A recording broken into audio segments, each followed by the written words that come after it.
Hello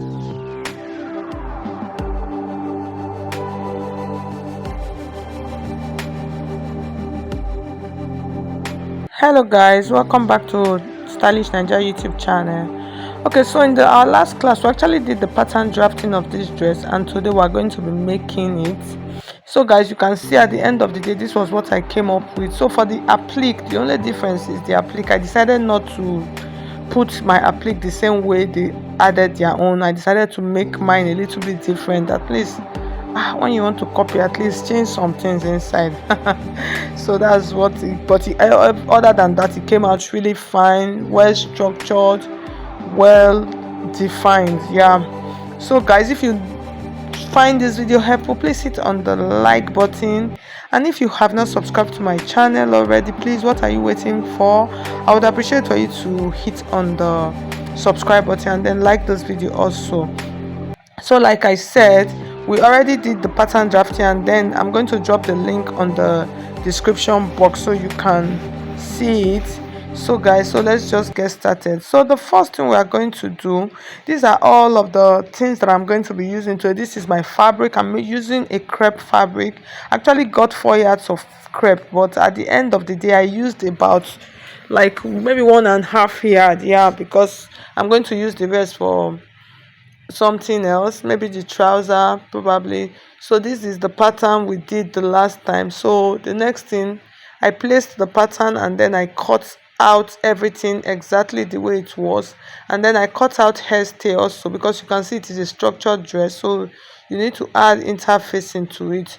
So I'm going to iron this and then take it back to my machine for us to start stitching. So the stitching is a simple process. Just take one of the pieces just the way I explained. This is the side of the front and then the center of the front, and then you stitch it together to the down part. So you can see just the way it is. Just stitch it to the down, do the same thing to the other side, and then do the same thing to your lining piece. So cut out your lining exactly. Okay, so this is the front piece. After joining it and placing them together, and then I'm going to mark out the neckline. So you remember the neckline we added on our pattern, so I just replicated it back, and then I'm cutting that off right now.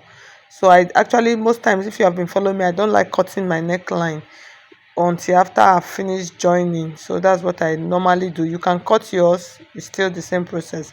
Okay, so now the next thing I'm going to do now, I'm just trying to show you guys how to stitch them. It's a simple process.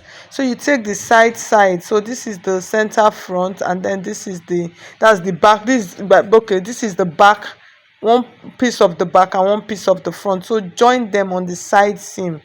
That is just like you are joining back and front. Join one side of the front. You know the front is divided into two, that's why. So this is the second part of the front, so you can see that cut there, and then that's the back, the side of the back. So join it, just join them on the side. If you notice, we have not joined the shoulder yet, but I'm just joining the side, so it is easier to do it this way. So I'll take that back to my machine and then I'll stitch them. Okay, so after stitching, so this is how it looks like. It's looking funny right now, don't worry, to start getting shape. So you can see, so this is the center front, so you can see now. So when you turn them like this now, so I just want to show you guys. So now when you place them together, you join the back, that's the back, that's center back, you join it. But the center front, this is the center front, see it here, we are not going to join it. So you can see after joining, you join the shoulder and then join the shoulder. Just join it however, but follow the same process. You can see after joining everything, this is how it looks like. Do the same thing to your lining also. Join all of your lining and then make sure you place them together, and make sure you trim. If you are doing inseam, make sure you trim everything, place it inside like this, as you can see, and make sure you trim everything. Make sure it is equal. One should not be bigger than one, don't assume. Trim everything equal, understand? And then when you finish, you turn it and then you place it like this inside. Make sure that it is sitting exactly inside, you understand? So this part, I'm not going to stitch this side, I'm not going to stitch the neckline also. The only part that I'm going to stitch is the down part, because I want to fix the zip the way they used to fix all these jacket zip. Okay, yes. So but if you don't want to do that, you can stitch the zip line. Okay, so after stitching, this is how it looks like. So you can see I've stitched it down, but I did not stitch the side and I did not stitch the neckline. Okay, so the next thing, I'm going to open this up. Please, if you find this video helpful, please hit on the like button. Okay, I would appreciate that.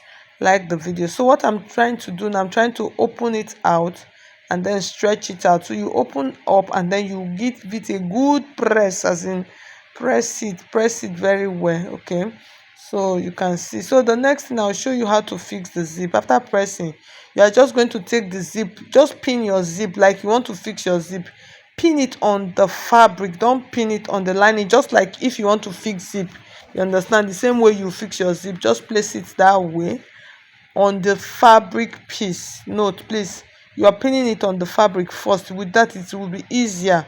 Okay, so after pinning it, the next thing you are going to do, you are going to turn it inside like that. You place the lining, you like use the lining to cover it. You can see, so you place the lining. So when you use the lining to cover it, just the way it will be when you are, even if you are doing a normal stitching, that's if you don't want to fix the zip like this. So after pinning the zip, you now stitch the zip. You stitch it with the lining close. Okay, so after stitching it close, you are going to have that inseam effect. So you can see it. Let me show you.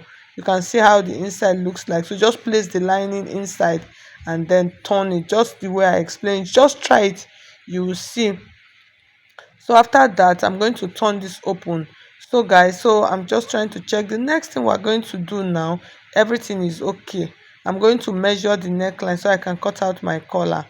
Okay, so now I'm just trying to measure it. So I'll measure around, so measure around the neckline that you have there. Okay, so I have about 15 or thereabout. So now take a pattern paper. The paper is folded into two. So that 15 that I have, I'm going to divide that into two. I'm not adding any allowance to it. Okay, and then I'm going to place that on that point like that. After placing, I'll come down by like quarter of an inch or half of an inch, and then I'm going to take a pattern curve just to create like a slope, because our neck is not straight now, so you don't need it to be on a straight line. So I just want to create like a curvy effect just to make sure that line is curved. You can see it. Okay, so after that, the next thing, you determine the length of your collar. So for mine, I used about 2 inches. So this allowance is included, so I'll just mark that 2 inches all across. You can see as I'm following the curve to mark my 2 inches, obviously the down part is no longer straight, it's curved. Okay, so like this pattern, I've tried it a million times to cut this kind of collar and it has worked perfectly well. Okay, so after that, I'll cut out. Yes, so I'm just trying to cut it out, and then after cutting, I'll check it. I'll just use my eye to like eyeball it. Okay, and then I want to label it up because you can mix it up. So after that, the next thing for me to do, I want to measure this down part, because this down part, that's the part will connect to the dress. Okay, so that is why you see I'm taking my time. So for that side, I want to give it shape. So for that up part you can make it a little bit smaller. It does not mean, because that side is just going to sit on the neck, it's not meant to wrap around the neck. Okay, the neckline. So I'm trying to measure my neck, that top part. So just measure, depends on where you want the collar to stop in that the up area. So that is what I did. I measured it, because it's not round, it will not cover the whole of your neck, so you can make it however you want. So mine, I think I reduced mine with about 1 inch or 1.5 inch. So I curved it and then curved it to the down, but the down part, you don't need to take out anything from the down, because it is the down that will sit on the dress. Okay, so I'm just trying to check it. After that, I ironed hairstay on my fabric. Iron it properly, make sure it is strong and solid. Okay, and then the next thing, I'll place my collar on it. So this time around now, you can see I've opened it. That's the fabric. I folded the fabric into two and then I open up the collar flat. So because I need that curve, so you can see I'm doing the up part first. I'm navigating that curve so that curve will come out well, and then I'm doing the side also. Okay, So after that, I'm going to stitch that top part. Please note that's the up part. Don't go and mistake and stitch the down. No. So after stitching the up, this is how it will look like. So I'm opening it. I'll use my pressing iron. I'm pressing it down. Yes, I need to press it down. So after pressing, I'm still double checking to make sure that the curve looks, you can see it already looks fine. Okay, so what I'm going to do now, pick one part of the collar and then I'll reduce it by half of an inch. You understand? So I'm trimming out almost half of an inch from the length of that collar. So this thing that I'm doing will actually make the collar to sit firmly, as in, so I'll be able to, so that the collar will not have any rough stuff. So that's the center part. So you can see one part is longer, so I'll put a notch there. So, and then I'll check my neckline of my bodice, make sure I get the center. So that part, the part that we trim, that's the part you will stitch first.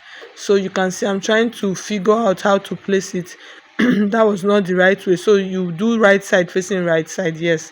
So that's the side we trim, though. Note, that's the side you will stitch first. So I'm pinning it just to make it easy for me. Okay, so I'll pin it. Make sure you pin it to the end, but when you get to the end, make sure you have a little bit of allowance that you will use to stitch and cover the side. Okay, so the same thing, I'm taking it to the other end to make sure you can see. So after stitching, this is how it looks like. So you can see how this looks like. It looks good, the color entered properly. So now it's remaining the side. So for that side, I'm going to stitch, that is, I'm going to join the side like that. Okay, so after joining the side, this is what you have. So you can see it looks good, it is okay. So you push it out, press it, and then you remember that extra that we have already trimmed out. This one now is the part that we did not trim. So the essence of this is, now you'll be able to fold that in, that extra inch there, you'll be able to fold it in, and then you can use your pins, you can use your pressing iron, and then you'll be able to stitch it. So when you do it like this, as you're stitching it down, the collar will lay nicely. You understand? You are not going to struggle with it because you have extra. But if you make your collar, if it is the same, the two, if they are the same, you will not be able to do this. You will be struggling and the collar will be looking rough. Okay, but once you trim out like half of an inch, by the time you finish stitching, when you are doing the other part, it will relax properly. So like I said, please like this video. If you have not subscribed to my channel already, please subscribe. Okay, so now let's continue. So you can see the dress. So I placed it on my dress form. I want to be able to check out, make sure everything is okay. So you can see the collar, how it stopped. That's what I was trying to say. So next is our sleeve. So for the sleeve, I'm just going to use a basic pencil long sleeve. In case you don't know how to do this, I'll drop the link on the description box. I don't want to stitch it to make it on this video so that the video will not be too long. Okay, so after cutting and sewing and turning my sleeve, so this is how it looks like, and then this is my body. So make sure you pin the armhole area, pin it down. Okay, so with that, so you'll be able to trim it, arrange everything properly. So now if you want to use an inseam stitching, you fix lining to lining and then fix fabric to fabric. So you fix it, you open the center back and do that. But if you don't want to do an inseam, you can just fix, and then you, when you are done, you use a bias to tape the inside. So after fixing, this is how it looks like. So you can see that it looks good. Yeah, it looks good, really good. So the next thing I want to add now is the applique. So this is the applique that I'm using for it. So they are just white lace applique. So for my applique, I decided not to copy their own. I decided not to use the same complete applique as the way they place their own. I decided to place my own like this. I think I like it. Most times I was not wired to copy and copy. It's YouTube that will make me to copy a style completely, but normally I don't. You can just change some little things. So that's what I decided to do. So if you find this video helpful, like this video. If you have not subscribed, subscribe to my channel.